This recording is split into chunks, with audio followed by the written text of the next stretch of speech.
Cardi B is having the time of her life doing community service. SZA and Miley continue their reign on the charts. Karol G talks her new hit with Shakira. We're talking to Elle King at the iconic Ryman Auditorium. Hey guys, it's Tetris Kelly for Billboard News. It's Monday, February 27th, and we've got to talk about Cardi's hilarious and heartwarming stint of community service.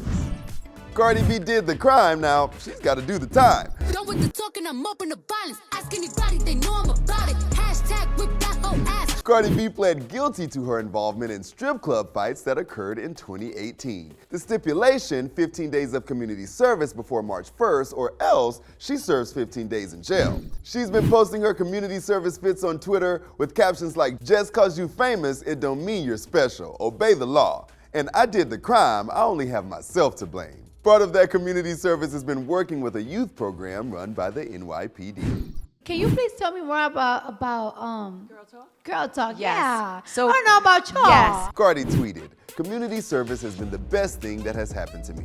Almost like a spiritual journey, because sometimes I leave these centers in tears. Those people that we leave behind, they just need somebody to talk and a little push, and you might be able to change their life forever." We have social media, and I feel like there's so many people that make y'all probably feel like this is what's cool, this is what's going on, this is what it takes to be lit, this is what it takes to be fire. Sometimes that's a little bit of peer pressure. We love to see an accountable queen and hope those girls are learning something from Cardi.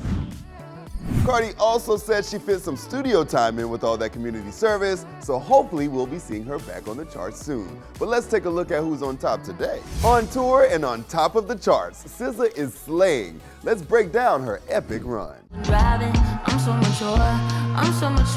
SZA's SOS collects its 10th non-consecutive week at #1 on the Billboard 200. Since 2010, only 8 albums have notched at least 10 weeks on top. SOS has the most weeks at #1 for any R&B album since the Bodyguard soundtrack logged 20 non-consecutive weeks at #1 in 1992 to 93. Pink's new album Trust Fall debuts at #2, her 9th top 10 charting effort. Over on the Hot 100, Miley's Flowers has held on to a 6th week at #1, as Ice Spice and Pink Pantheress hop up to a new #3 high. Karol G's got a new hit on her hands with Shakira, and Billboard's Layla Cobo sat down with the hitmaker to talk all things music. Here's what she had to say about naming her album Mañana Será Bonito. I know like everybody thinks that Karol G is la bichota and she's always good and she's always gonna be like super strong for every situation. I realized it was better to recognize as a bichota that it is normal to not be okay like every day. And I just kept repeating like, okay, tomorrow is another day. Maybe tomorrow it's gonna be beautiful, it's gonna be prettier, so let's wait. And that's the name of the album. She talked about her collaboration with Shakira and why it meant so much to her.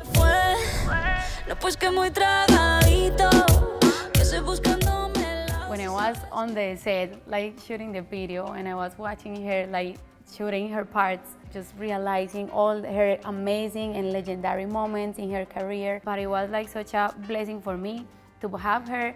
The story is incredible. This song was born the same day I wrote the verse for Mommy. When she heard the song, she was like, "Oh my God, I love it. For sure I wanna be in the song." And she was like, "You know what? With this one, it's about my process." No one has access to music's most historic venues like Billboard, and we're taking you to Tennessee for this one. Nashville's historic Ryman Auditorium and Cleveland's Rock and Roll Hall of Fame collaborated for a new exhibition, Rock Hall at the Ryman. The exhibit features instruments, stage costumes, and personal artifacts from Rock Hall inductees James Brown, Johnny Cash, Joan Jett, the Foo Fighters, and more. We sat down with Elle King in the famed auditorium where she spoke about how special the space is. Hi everyone, I'm Jessica Nicholson here for Billboard News, and we are here at the historic Ryman Auditorium in Nashville, and I'm sitting here with singer, songwriter, and all-around queen, Elle King. So good to see you. Nice to see you. Thank you for being here. Thank you for that wonderful introduction.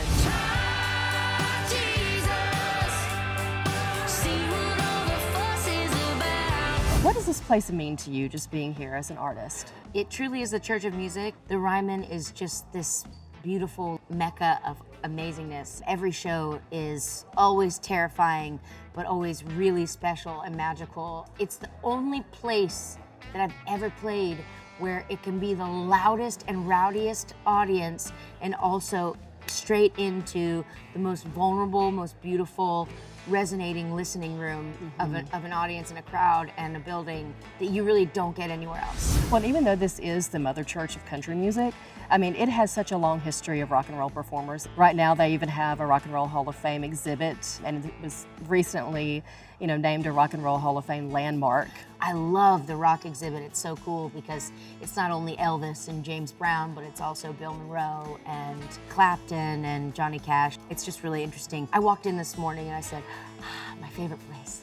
So it's always incredible to be here.